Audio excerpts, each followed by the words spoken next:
Hello friends, welcome to our YouTube channel. Friends, in this video I am going to tell you about how you can fix overheating problems in your Motorola smartphone. So let's start the video, friends. So if you are suffering with these type of problems, so first you have to low down your refresh rate. If you have set 144 hertz, just keep it low. Then secondly, you have to just clear your data. If there is unwanted file, images, videos, applications are there, unwanted things, you have to uninstall, delete them.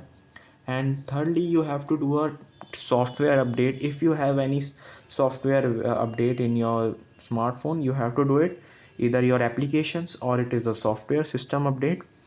Then you have to just restart your smartphone and your smartphone will be fixed. And you have to charge with your original Motorola charger, not other charger. It will damage your battery and it will cause heating issues, and these steps will definitely work. I hope you like this video. Thanks for watching.